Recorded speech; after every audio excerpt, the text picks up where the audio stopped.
Good evening. Welcome everyone. Welcome to this Lucas Fox Mortgage Direct Lumon Spanish property purchase case study webinar. This is a special interactive webinar into the actual buying and living in Spain experience. My name's Jonathan. I'm a currency specialist at Lumon. We're an international payment provider, and I'm your host this evening to take a real sort of deep dive into the Spanish property purchase process, but also looking in particular at case studies and what budgets over €1 million will get you in some of the most beautiful parts of Spain. We're going to enter the mind of a British and American buyer, looking at some of their options and the important considerations they're going to have to make as they embark on this exciting journey. We'll be going to more depth than usual on the actual journey, taking you step by step through the process and looking at some of these properties in a lot of detail. We'll navigate some key questions that you'll have to face yourself as you go from an interested party, perhaps just browsing on the internet, to actually being a property owner, living the dream in the sun. I'm surely going to hand over to my panel for their introductions. I'm joined by some real experts living and breathing the Spanish life. We want this webinar to be as interactive as possible. So audience, you will have a question box where you can submit your questions live. We'll do our best to get through as many as possible later at the end of the webinar, but you will have all of the experts' contact details, and we always encourage people to reach out directly to us to talk through what we've discussed and ask any further questions. So let me hand over to the panel for their personal introductions. Mohammed Butt, Property Specialist, Barcelona Office Director for Lucas Fox, over to you. Thank you.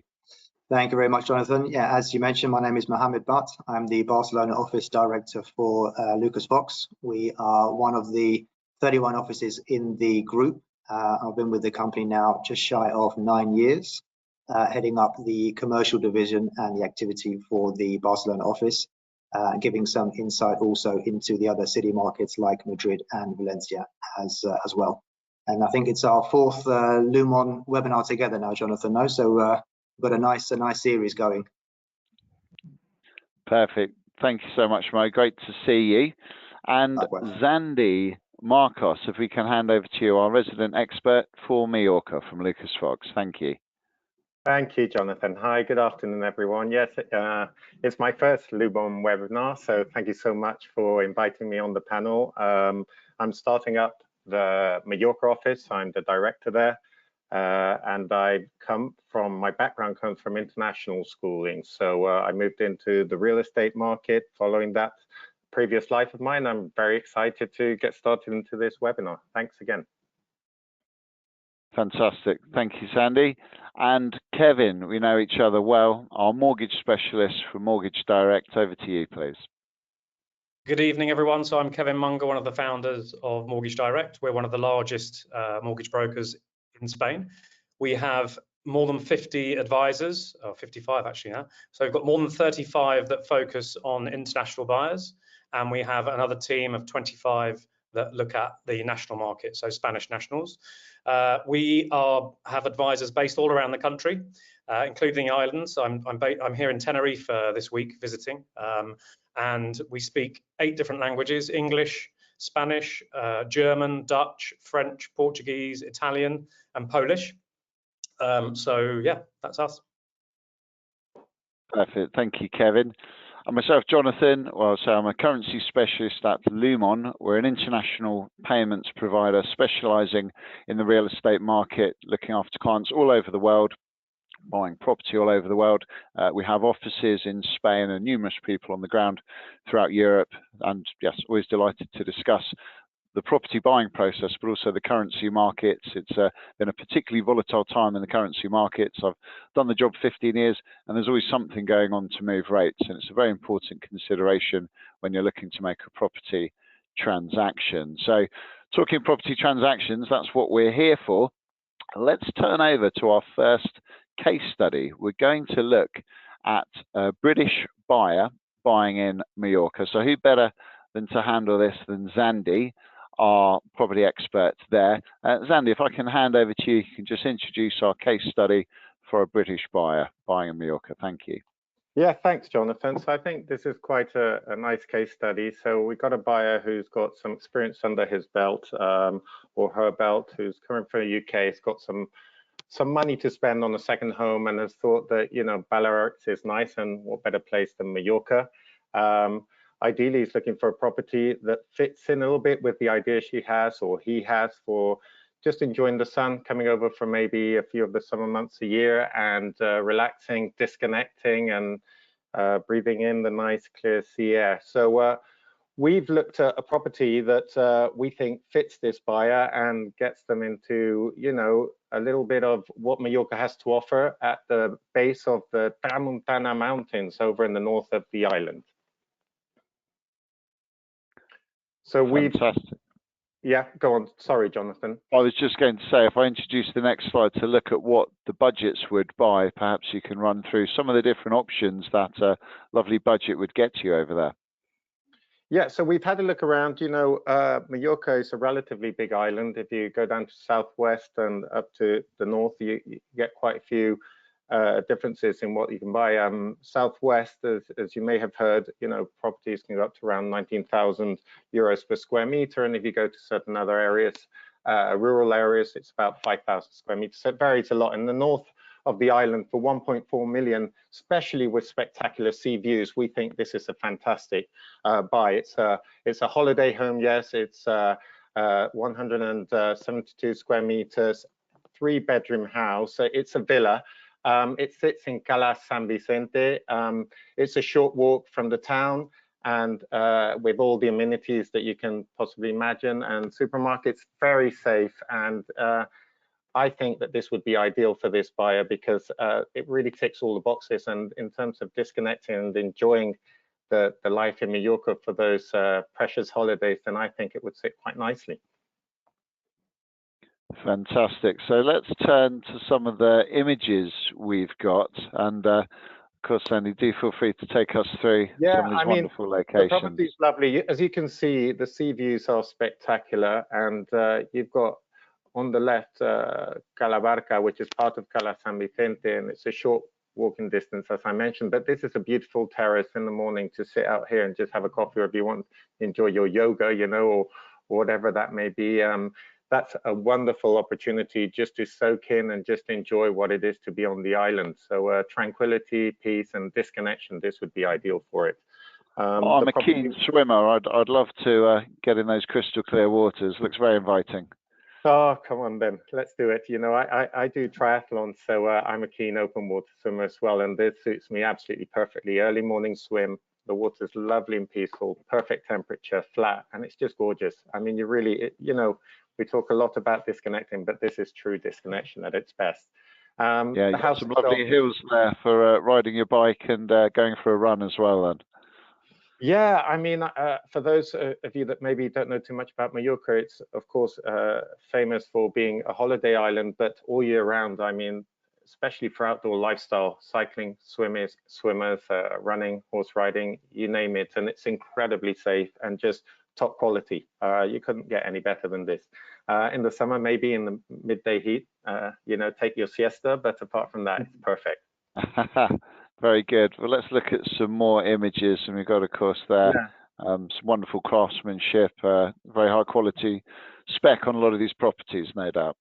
Yeah, absolutely. And I mean, the quality of all the building materials and all the final touches are spectacular. This property just last year has been completely renovated. It was built in, I think that was mid-70s, but it's been completely renovated. And this is why we think, for the price and the size and the location, the quality of the finishes, I mean, you move in and perfect. You don't have to do anything else and just enjoy your time there, which is what you've come for.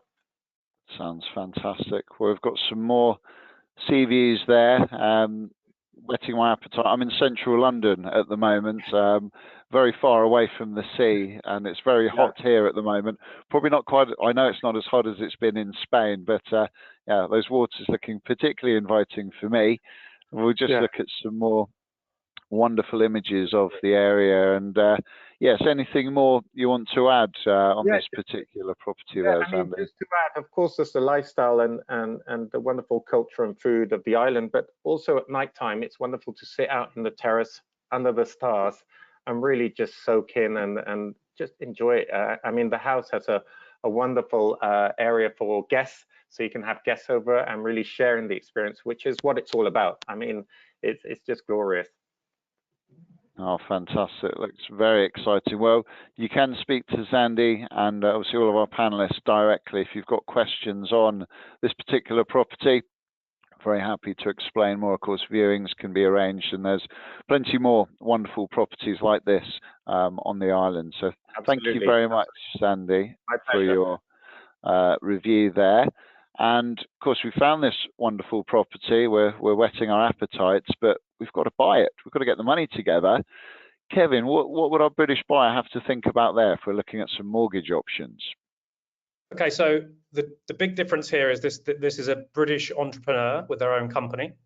So what would normally happen, the banks don't generally want to lend to foreign companies.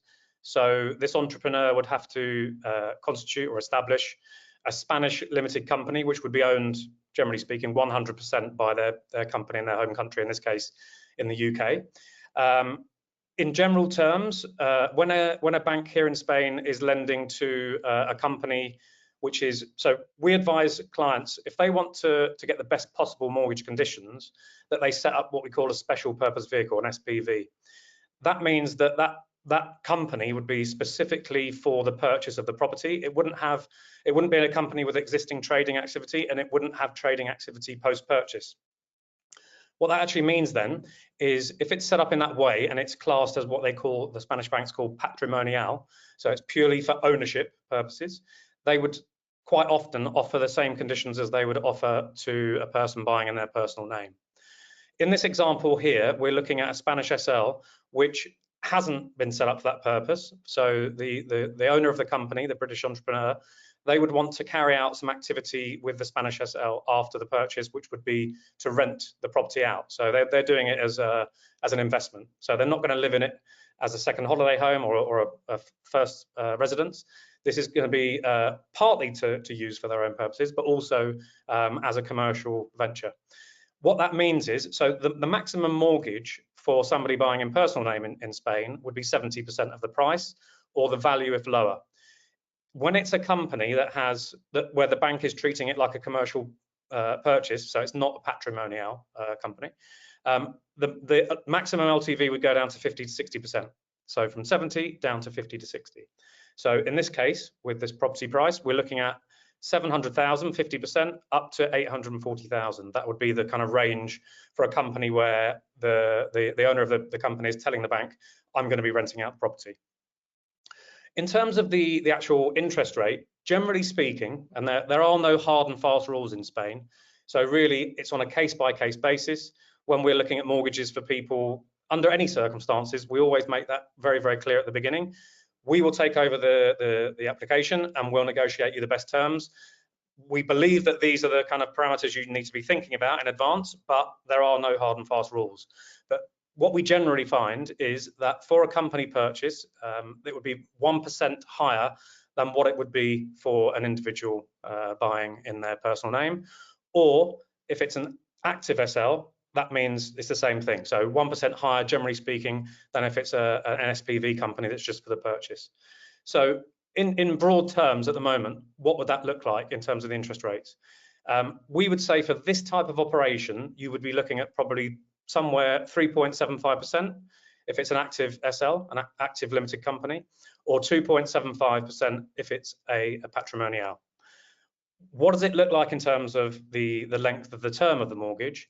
We would say to estimate it's going to be between 10 and 12 years with the majority of the banks, but we do work with 2 lenders who would go up to 20 years, which is more attractive if the buyer is looking at it purely from a profit point of view. They want to make sure that with the rental income they're going to turn a profit. So they would potentially be looking to minimize the monthly payments, which obviously if you've got a 20-year term, that's more achievable. In the example here where we're calculating, well, we've got the amounts for the monthly payments. Here we've got a 700,000 mortgage over 12 years at 3.75%, and that equates to 6,044 euros per month.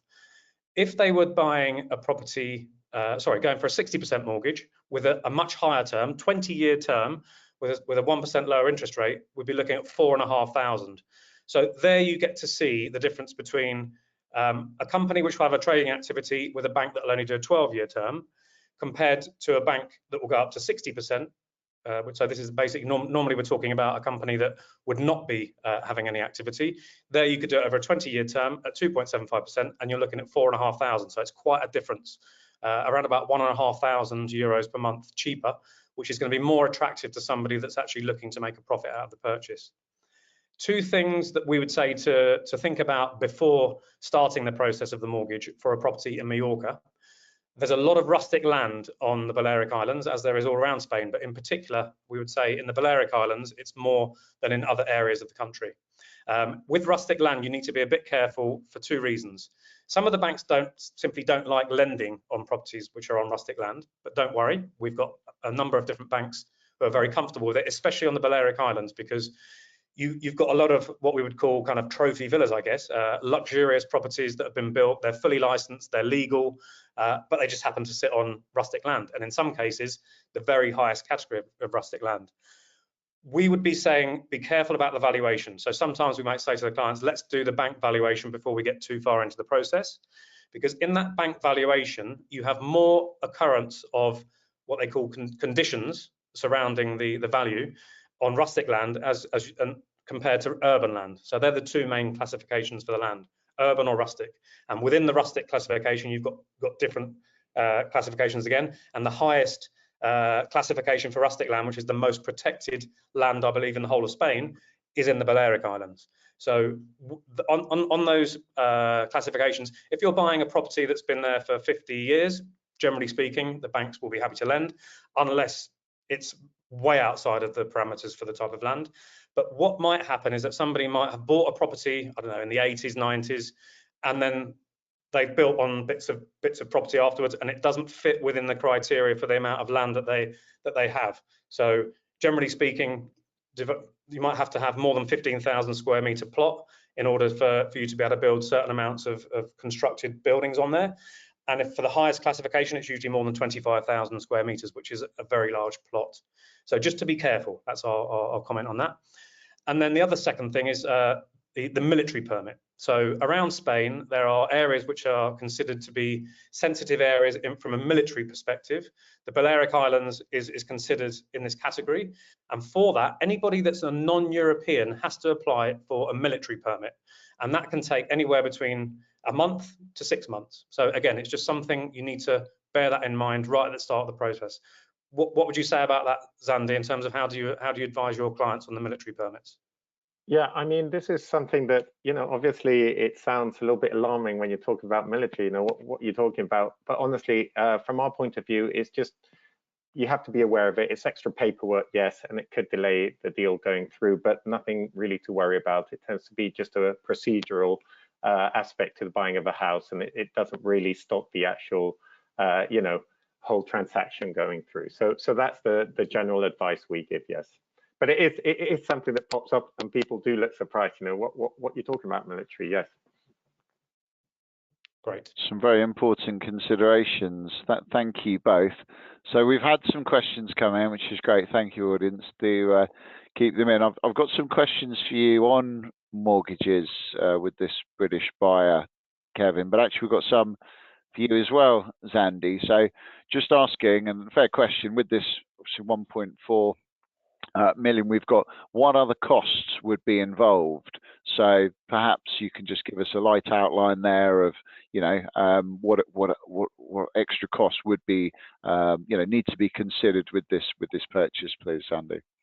Well, as you go through, the purchase, all the costs, depending on where you buy, obviously they vary, and depending on the timing as well. But you would be looking at around, a total 13%, something like that, on top of the buying price, between, the taxes and what have you. And so it's just ballpark figures. We'd have to go into the detail, but for this size, I reckon it would be around the 13% on top of that. But happy to go into detail with anyone in the questions, and we can have a call later. Absolutely. No, thank you for that. And yeah, it's all very transparent and upfront. Any costs, when buying overseas property, it's all obviously laid out clearly in advance, so you know where you're going to be with those costs. Thank you, no Sandy. surprises. Yeah. Absolutely, very important. So, Kevin, just coming back to you. So, on the mortgage rates, a question I could sort of look at as well. It's just saying, because actually my perspective on interest rates and currency. So we've seen interest rates, they think the Eurozone are now coming to a point where perhaps they've reached a low, and to see those mortgage rates on offer as a Brit is very attractive to me, because of course interest rates in the Eurozone are much lower. And am I right? So you're seeing this as well, where it feels like mortgage rates are beginning to bottom out. Would you say the same? I would say the same. I was actually on a webinar it's probably about a year ago now, and I predicted, obviously I do my research, we all do our research in the company, I predicted at the time that we'd see the European Central Bank reducing the deposit rate down to 1.75%. So I believe we're very, very close to that bottom level now. Maybe they'll go a bit further, I don't know. But what we are seeing, which is of interest to anybody thinking of buying in their personal name, so this wouldn't be using a vehicle as a company to do the purchase. So we're seeing rates now lower than 2% fixed, which is incredible. I would say that we're not as low as we were in the period where we were seeing negative deposit rates. Euribor was lower than 0%, so negative. But to have rates back below 2% fixed for 20 years, so unlike in the UK, in Spain here, we can get a fixed rate and it's for the full term of the mortgage. Typically, the banks want a 20-year term, but you can go up to 25 years, and there's one of our lenders that we work with will go up to 30 years. They don't offer fixed rates as low as this, but you can get a rate under 2%, and it probably wouldn't be much more than 2% over 25 years for those banks that are willing to do that term. It's surprising, actually. That's one of the main things that a lot of clients from the UK and the US, because the interest rates are obviously higher in those sort of places, when we actually put them in touch with either their own bank or via Mortgage Direct or another broker, they are extremely surprised at how cheap the cost of capital actually is. And a lot of the time, actually, they're surprised by how much they can actually borrow as well. That's always the interesting thing when the banks do the initial study. And I think at sort of the rates of 2, or even what we've mentioned there with going via the SL at 2.75, over such a long period of time, it's kind of almost free money, because you can, providing the property increases by more than that value of the debt, you're in clear profit. So a lot of the times, that even clients that we receive that are initially thinking about 100% buying it via cash, when they then actually realize and start opening the lines of communication with a lender and see how cheap the cost of actually getting a mortgage is, they are really interested about, okay, if we've got €1 million, for example, sitting in liquid funds, actually, if we take on a bit of financing, what could our real budget be, and then how much of a better property can we actually buy? So it's definitely a key thing to get across to clients very, very early on into their search, because 9 times out of 10 they're surprised. Yeah, that's very interesting, because Zandy, how much has property gone up? I know it's been flying up in areas of Spain, but what can you give us any numbers, very rough, over the last certain periods of time? It varies by region, obviously, but we're looking at an average over the last 5 years between 30 and 40%, and even more than that in some areas. So really, and it also depends in the price range, but yeah, it's been quite spectacular, and this growth seems to continue. Whether it's because of what's happening around us and the global context, or whether it's just because people are getting to know Mallorca and understand what they like about the island. I know very well international families moving over. There's excellent schooling, international schooling on the island, and it provides a very safe environment ticks all the boxes for having a family here, a young family. So I know that very well.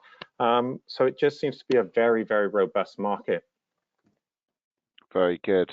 Okay, well, sticking with the finance side of things, when I've got to look at the currency aspect, my forte, so our British buyer with 1.4 million euros, what are they going to have to think about in sterling terms? Well, if they've been looking for the last few months, they're actually going to find that cost has varied significantly. it's going to have varied since February by £71,000. We're talking about 7 cents movement between the high and the low on purchasing the 1.4 million years. And this can really play havoc with people's budgets. And the rate initially weakened quite a bit back in February. Pound euro levels rose back over the 120, 121 level. But then in the middle of April, we were down at 114, a very sharp drop. Now we've clawed back quite a bit of that ground, but then just in the last couple of weeks, it started to come back down. So why has this generally happened? Essentially, it's to do with these interest rates. The UK economy hasn't been performing quite as well as some of the forecasts at the beginning of the year, and it's now predicted the Bank of England will be cutting interest rates potentially 3 times this year. So for investors, they're looking for more profitable returns. There are concerns on the outlook for the UK economy, and sterling has dipped. Now we look at forecasts. When a client's actually putting offers in and looking to actually make the currency purchase, we will give them a full overview of the market and some of the forecasts that are out there to try and put into pounds and pence terms what that 1.4 million euros will look like. And we've got some forecasts there for the next 6 months from UBS and Wells Fargo. We've got a 9-cent range there over the next 6 months. What that doesn't tell you is what Lumen do is we actually survey 50 of the leading banks around the world to try and look at all the different forecasts that are available. Now I find I have many clients who may have private banking or a personal bank manager with bank X or Y, but actually when you lay all of these different banks against each other, you just see the wide variation in forecasts. So it's always very important to get other perspectives on the FX market to try and manage your risk, because it is a gamble in many senses. No one can fully predict the market. So when you can actually see the rates that are predicted, and of course there's no guarantee any one of them will be right, but you can begin to get a flavour of where rates are headed, and we do see some correlation with the forecasts and where rates do end up heading. So that movement, 9 cents, is equating to £91,000 on the 1.4 million, so a very large fluctuation. So how do you manage this risk? Well, Lumen has a few different options. When you are registered with Lumen, you get access to what we call a Euro wallet. So it's essentially a Euro client account where you can purchase euros and hold them, and we can then pay directly to your lawyer, pay directly to your Spanish bank account once one's opened, although sometimes it can be easier to pay from the Lumen account directly to these third parties. So as I say, once your offer's gone in, once an offer's accepted, and you then know you're committing to having to buy this currency at some stage, we will take you through the forecasts. We'll give you some different options to consider, and it can be a bit like a conversation, say, with a wealth manager, where you will look at riskier types of approaches and more safe approaches. A safer approach would generally be to lock in an exchange rate quite early if you're on a tight budget, if you don't want to have as much risk, and a more speculative approach would be just to track the market, and we can certainly provide some tools to do that. A more interesting contract is called the forward contract. This allows you to fix the current exchange rate for payment in the future. So a typical Spanish purchase, I mean, it can range anything from a few weeks to a couple of months, potentially longer sometimes. It all depends on the area and exactly the type of purchase that's going through. But the point is, in that period, the rates will move. So what you can do is fix the exchange rate in advance. You pay a deposit, typically around 5%. The rate is then locked in, and then you can settle it at any time and draw down your currency at that rate. So this means you've got that peace of mind and certainty of knowing what the rate is, but you don't have to pay all of your money up front. You might be selling a property in the UK, you might have your money invested doing something clever, but you still want that peace of mind on the exchange rate. So forward contract is very popular. And what you might do is blend some of these different contracts together. So with a 1.4 million, you might, for example, if you were taking a slightly less risky approach, but you still wanted the opportunity to buy if rates improved, you might book, say, €1 million on the forward contract, and then it's just 400,000 that's in the market, if you like. We can then update you on the rates Obviously, we want to see the level going higher, so you can purchase as you need to the rest of the money at higher rates. But if it does drop, it's not going to cost you as much money because you've already locked in part at that higher level. So again, a conversation with the client to understand their availability of funds, their full budget, talk through the process, talk through the markets, and make sure everything goes through really as smoothly as possible. So I hope that's helpful. And we can now turn to our next case study. We're going to pass over to Mo, to our Barcelona expert, to look at an American buyer and their approach to all of this. So Mo, over to you. Thank you. Thank you very much. Yeah, we put together a case study of a very typical client for us actually at the moment in Barcelona. For whatever reason, we've always had a very strong hold of clients coming from the US and the UK, but in recent years it's definitely more gone towards the US clients. And this is kind of what we put together to represent exactly the type of clients that we're dealing with at the moment. So a couple in the mid sort of 50s, very flexible schedules, and they're kind of maybe planning their retirement, certainly looking at a second residence, not looking at moving over full time, so it's more of kind of like a holiday home, but maybe looking at spending under the 183 days a year in the city, so they don't become sort of tax resident in Spain or in Barcelona. Budget wise, circa $1.5 million, which is coming in at around well, I think you'll do the currency bit a little bit later, but circa 1.3 million euros.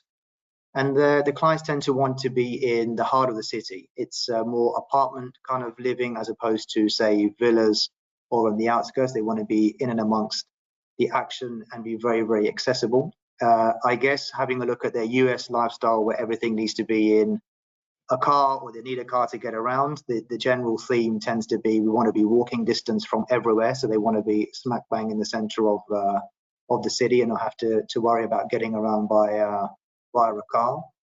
And yeah, basically looking around a very flexible lifestyle, I think. And that might have been, we've seen that trend definitely since COVID. So for the last sort of 4 or 5 years, people are definitely more open to being remote, more flexible in terms of where they want to be in terms of living and also working.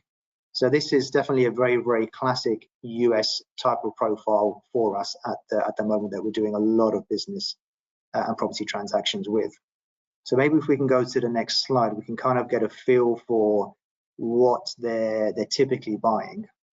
So here we've got an example of a beautifully renovated, I think this is a 3-bedroom, 136 square meter with a 6 square meter terrace apartment located in Eixample, which is, for those that don't know or haven't been to Barcelona before, is located right in the heart of the city. Fortunately for us, the owner took our recommendation and professional advice and decided and took the good decision to restore or renovate all of the original elements. So it doesn't look like a box standard new development that we're seeing a lot of obviously developers do. So they managed to sort of maintain the charm, the initial characteristics of the initial moldings, the flooring and that kind of stuff. But at the same time, bringing it into 2025 with all of the mod cons that you would expect for something in and around that price point.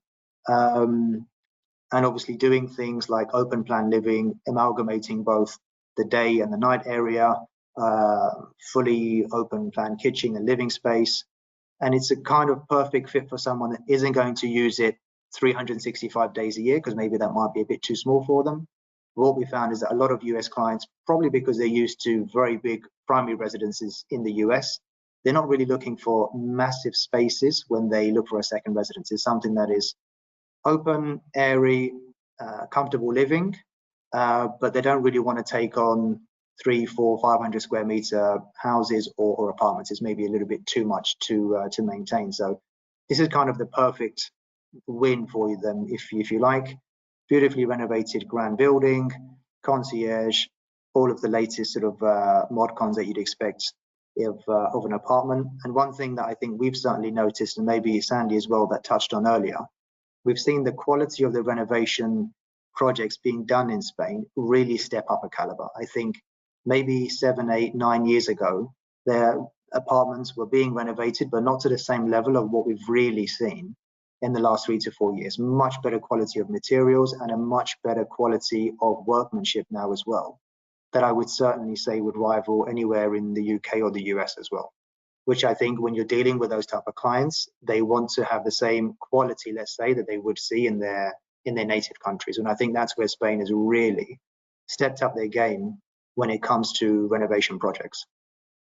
Fantastic. This property looks absolutely fantastic, Mo, and thank you for sharing with us. So just talk us through a bit about Barcelona. We've got some lovely pictures there, what it has to offer as a city. Some nice monuments. Yeah, I mean, I think obviously Barcelona's in that unique position where it's metropolitan and city living, but obviously with the beach. That a lot of cities don't have that. So it's a really, really nice mix.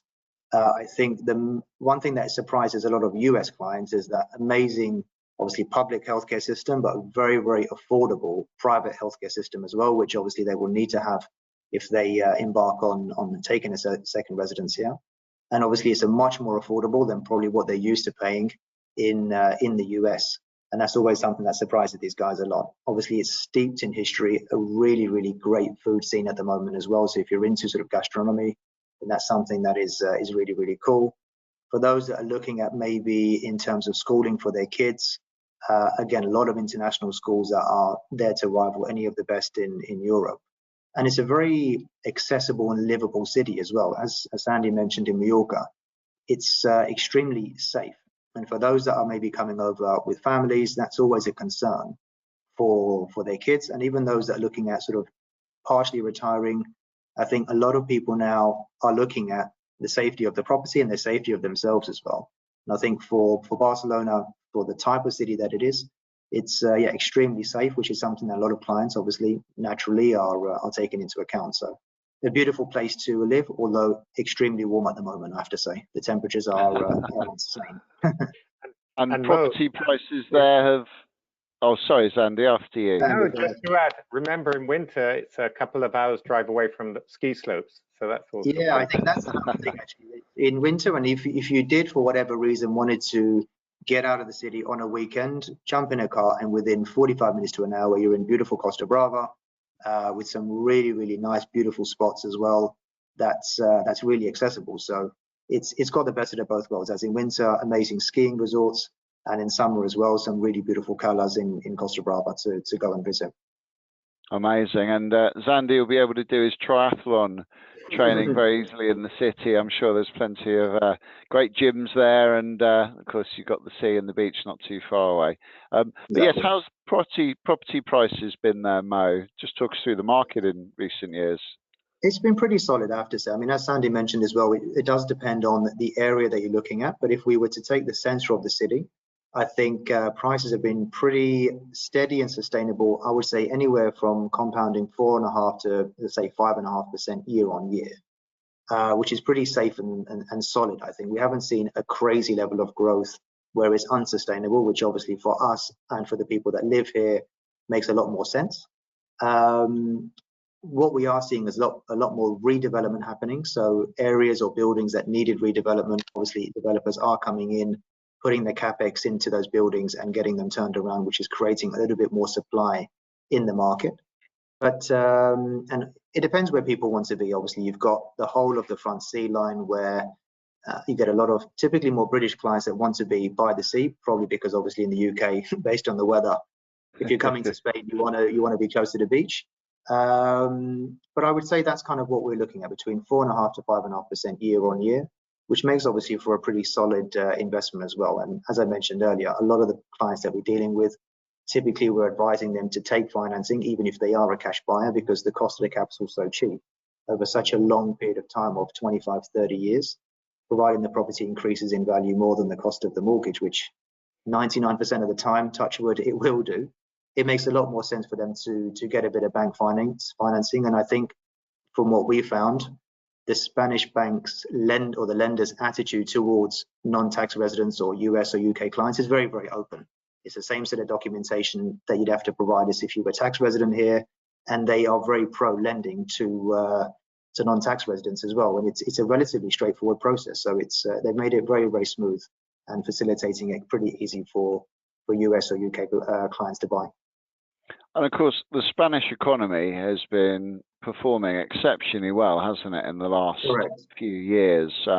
Spain's really bounced back after COVID, and it's weathered some of the storms other Eurozone countries and obviously countries around the world. I mean, economic growth in the UK has stagnated for the last decade, but Spain's GDP has been roaring ahead. I'm pretty sure the best growth figures in the Eurozone in recent years. So that's got to contribute to a strong property market. For sure. I mean, what we're seeing in certain pockets of Barcelona is there's a lot of US tech companies are setting up their European kind of tech hubs out of Barcelona. So the likes of Amazon, Microsoft for their AI is now based in Barcelona, which what that's doing is bringing obviously a lot of international talent. A lot of people are come now. Obviously, Spain doesn't have the Golden Visa program anymore that finished in April, I believe, this year, but they've kind of replaced it with the digital nomad visa. So that obviously, with the whole remote working and globalization, has allowed people to really think about, we don't need to go to the office 5 days a week. We don't need to be in this country or jurisdiction. It does allow people to move about a lot more. And that's definitely adding to the influx of new people, which is a good thing, because obviously that brings new capital, a lot more investment into the local areas as well, which obviously therefore creates employment. We're seeing record levels of people now employed. So it's all contributing factors towards the local economy as well. No, fantastic. Thank you, Mo, for that overview of Barcelona. And of course, you can speak to Mo directly after the webinar, and in the future we'll share everyone's contact details at the end so you can speak properly to them. Right, let's talk about the financing side for our American buyer. So Kevin, if we can turn to you, what are they going to have to consider from a mortgage aspect, please, Kevin? Okay, so here we've got American buyers buying in personal name, so we don't have any of the considerations of a company. So in theory, at least, they can borrow up to the maximum loan to values or loan to purchase price for the property. The age of these clients is going to be important. The currency of earnings in Spain is important, but not in this case, because virtually all the banks, I think all the banks nowadays, will accept anybody earning in US dollars. So these clients, let's say that they're in their early 50s. We said mid 50s, but let's just say that they're not up to 55 yet. The maximum terms I mentioned before. So a typical term that the bank will want to lend at is 20 years. But what are the maximum ages? So we do have two of the main lenders in Spain that will actually go up to age 80, which is a relatively new thing. But most of them will go up to 70, 75.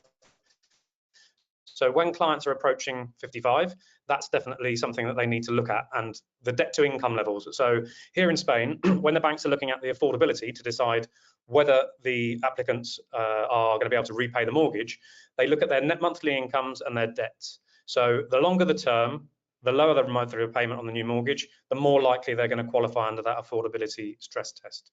So here we're comparing 780,000, 60%, up to 70%, 910,000.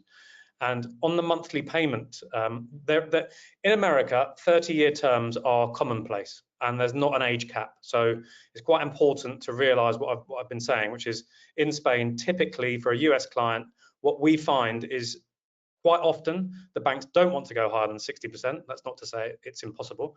And they don't want to go beyond 20 years. So if a client comes to us and say, look, I'm happy with 60%, we're 55, we're happy to go with a bank that's going to go up to age 70 or even 75, that for us, we can move forward and we don't need to worry too much about what we're going to be presenting to the client. What does it look like in terms of the monthly payments? 780,000 euros borrowed over 20 years at 2.5%. 4,133 euros per month. And here we're going to compare what it looks like, the same interest rate, but just with the difference in years. So with 20 years, you're knocking off just over 1,000 euros per month, because if you borrow 780,000 euros over 15 years, a much lower, 5-year lower term, at the same interest rate, you're going to be paying 5,200 euros a month, so just over 1,000 more. What's it going to be important also for these clients in their mid-50s? Pension age in most countries is late 60s. So they will reach pension age before the end of the mortgage term. So the banks are going to want to be confident or comfortable that they have good pension provision in place. They'll ask to see their retirement accounts. The American clients usually always have their retirement account, so the bank will want to see that. They'll want to estimate what would be the pension income when they finish in their employment.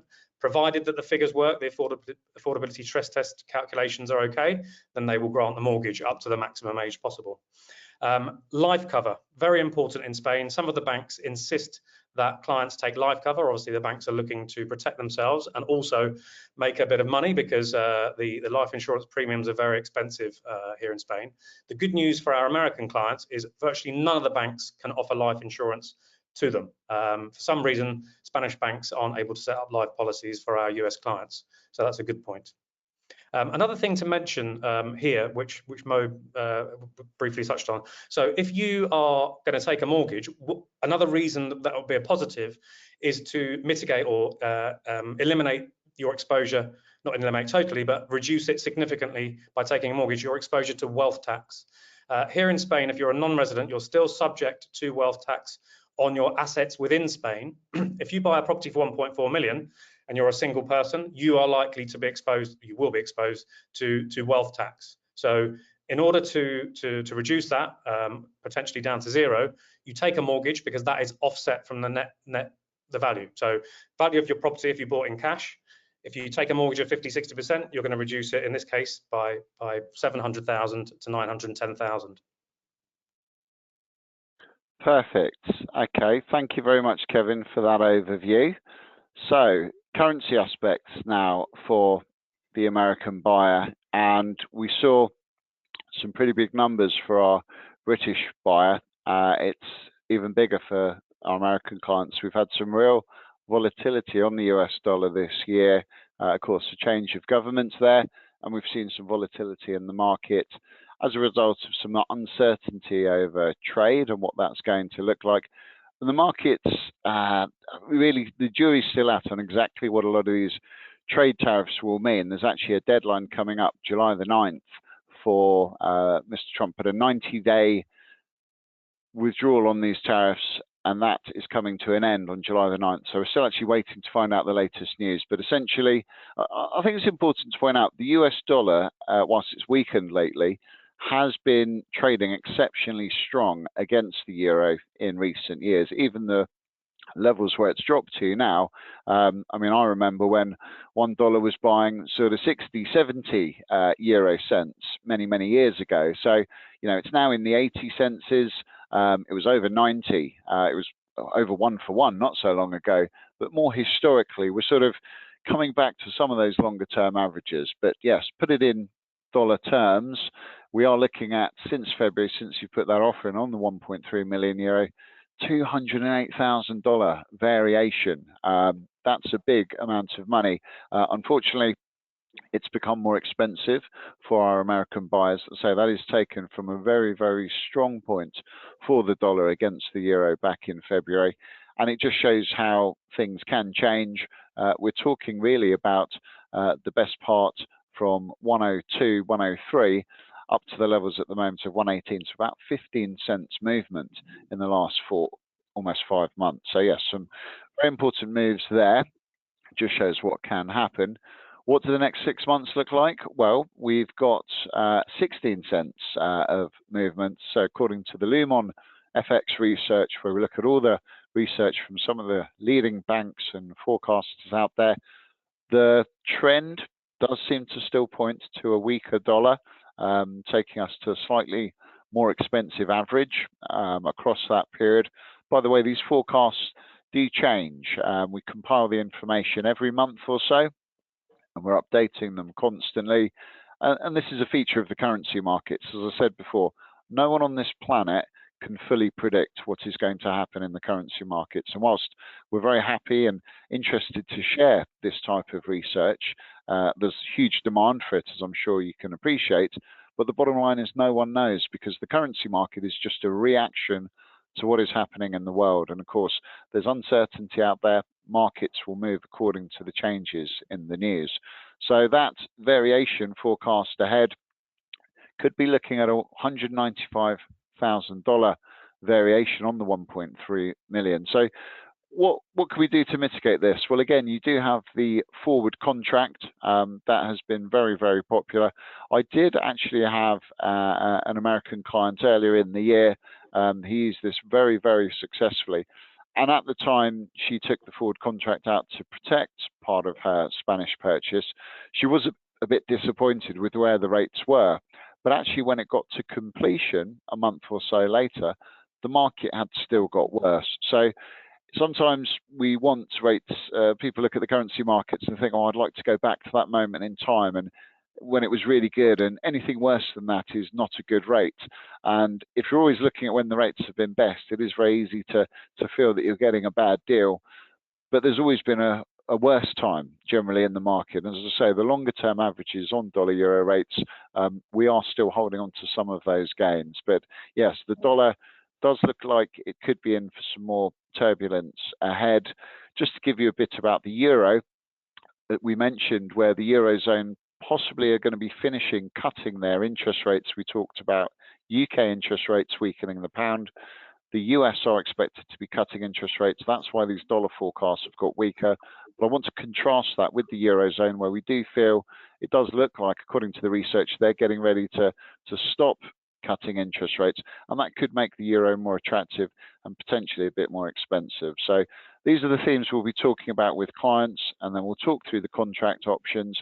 Every client is totally unique. Everyone's attitudes to these things will vary. So again, we'll talk through the market, talk through your options, and see what's going to suit you best. So thank you for that.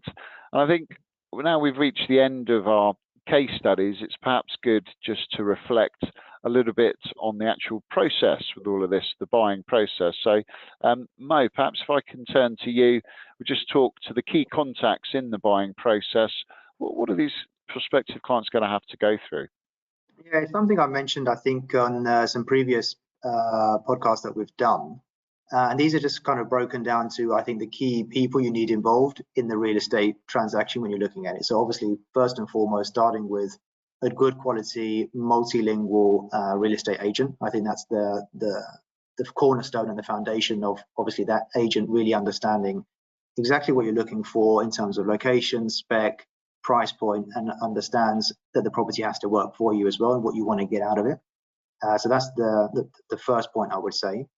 Then obviously, as I always say, you shouldn't really go shopping without knowing what you can afford. So first things first is always get in touch with a mortgage broker to understand what is your actual borrowing capacity, and then really finding out how far you want to go in terms of your maximum budget, because obviously, again, as I mentioned earlier, a lot of clients get surprised.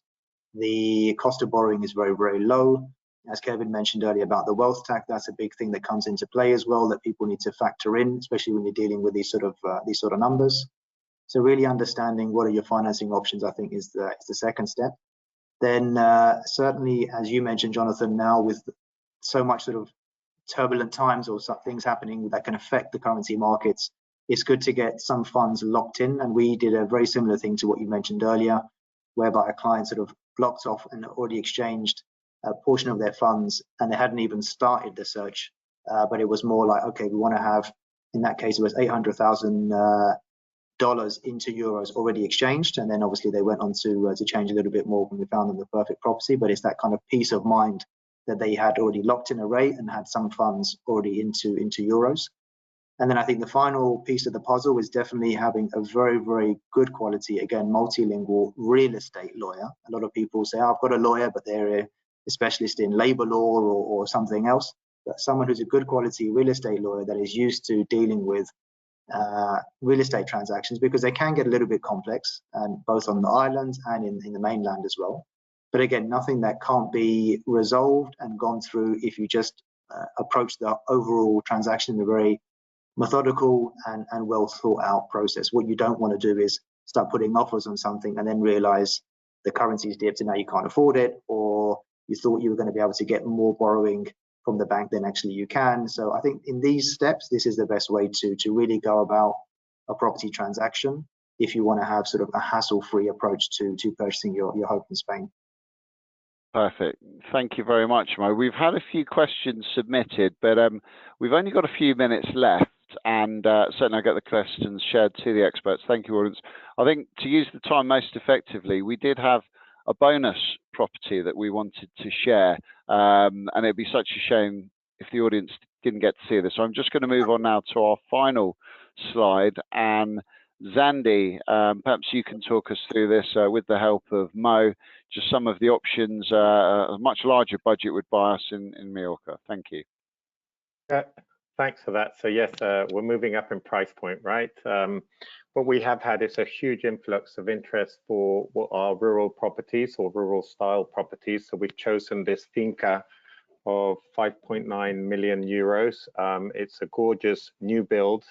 It's kept in the Mallorcan style, but I mean, it's absolutely, you know, it's what so many buyers that come to the island, they're looking for. Yes, American buyers, but we also have the Brits, and it's probably, these buyers probably know the island already. They've maybe bought the property, holiday property in the past, maybe more coastal, and then have fallen in love with the island, and they've started looking around and living in the center of the island, close to a beautiful local town, a lot of character and so forth. This property, 5 bedrooms, 5 bathrooms. It's on a 15,000 square meter plot, gorgeous pool, underfloor heating, all the mod cons. I mean, it really is very high spec, and it's got a vineyard associated to it. So this is something that is, I'd love to be able to come onto the island, buy this property. It's absolutely fabulous.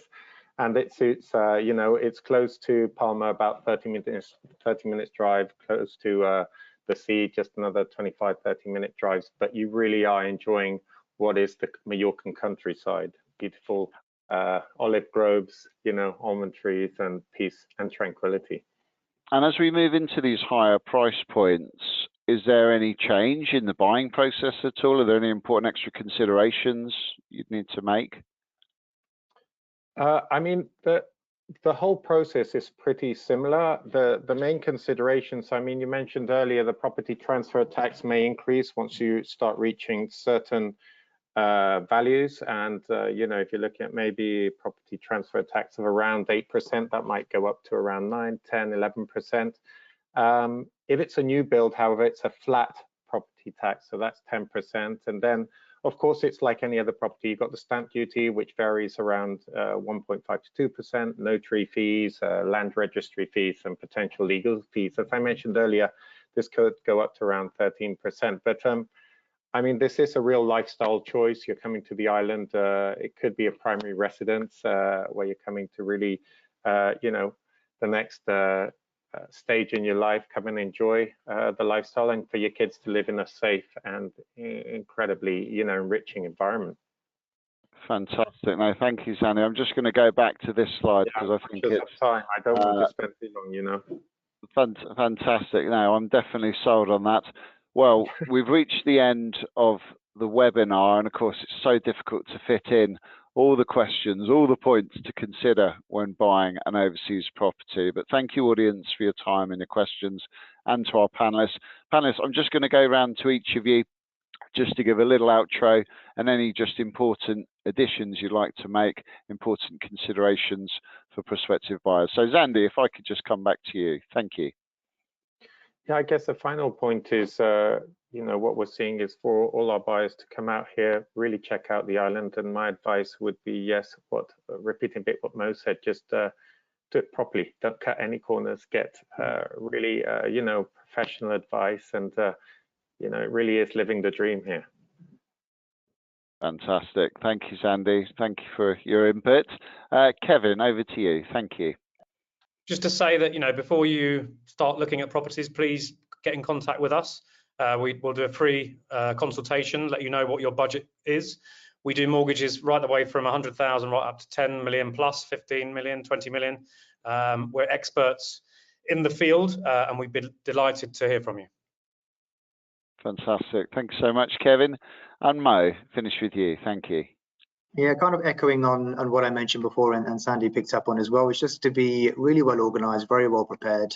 What we're doing very, very well with a lot of clients where they're based further afield, like in the US, is you don't need to be here for us to, or for you to start doing viewings. We do a lot of virtual viewings, so via FaceTime or Zoom, and that kind of thing. So that kind of narrows down already the short list of properties and saves you a lot of time. It's a lot more efficient use of your time, so that when you're actually over, we've kind of got it really well defined in terms of what you want to see, how you're going to sort of finance and purchase it all, and then it just makes the whole thing a lot more smoother and much more effective and less headache and stress for you as a purchaser. Yeah, thank you very much, Mo. And yes, I would echo all of these sentiments once again. Being prepared in advance from a currency perspective, it's understanding your options quite early on in the process, as Mo mentioned, possibly locking in some of your budget early so you know exactly where you are, so you don't get any surprises. It really can pay dividends. And if you're going to hold out and wait for the best rate, speak to a specialist about the forecast and what's going on in the market so you can make an educated decision on everything. So again, thank you, audience. Thank you very much to our expert panel. We will share all of the contact details to everyone who's joined. And thank you very much for joining us. Have a great evening. Thank you very everyone. much, guys. Thank you. Bye-bye. Bye-bye. Bye-bye.